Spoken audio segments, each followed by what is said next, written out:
is as close as your next prayer. Prayer is the weapon that God has given His children to wage war in the heavenlies. Church of Jesus Christ, stop whining about the attacks on your life by the prince of darkness and put on the whole armor of God in Ephesians 6. Attack, and then attack again, and then attack again, and crush him and drive him out of your life. If it seems to be hopeless, pray, because God answers prayer. Moses prayed, and the sun was arrested in its courses by the hand of God as Joshua crushed the enemies of Israel. Elijah prayed, and forked tongues of fire laced across the heavens and consumed the sacrifice soaked with 12 barrels of water.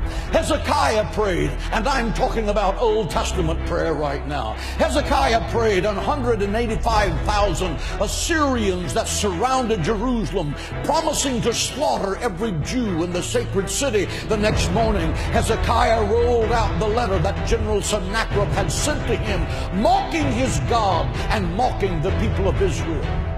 He pulled out his secret weapon, prayer. He laid that letter before the Lord and said, God, your honor is at stake. Let God arise and let his enemies be scattered. Your word said, he that keepeth Israel neither slumbers nor sleep. And that night, the death angel from heaven came and swept through the camp of the Assyrians. He smote the sentry standing at his post. He smote the infantry slumbering in their tents. He smote the generals as they made their battle plans to destroy the sacred city.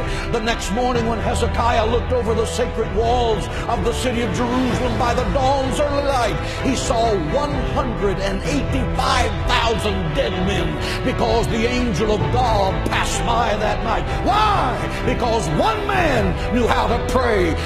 He stopped an army and turned the destiny of a nation around, and you can too. Because Satan is a defeated foe. Christ has given you the keys of death, hell, and the grave. You are a child of God, and the royal blood of heaven is flowing in your veins. You are destined to be more than a conqueror through Christ. Think like it, act like it, and talk like it every day of your life. And believe that God can do the impossible. Jesus said, my house shall be called a house of prayer. If you want power with God, learn to pray. If you don't know how to pray, you will never be successful. I have preached the gospel of Jesus Christ for 44 years. I have preached in football stadiums packed with 75 to 80,000 people. I have preached in the beautiful cathedrals of Rome.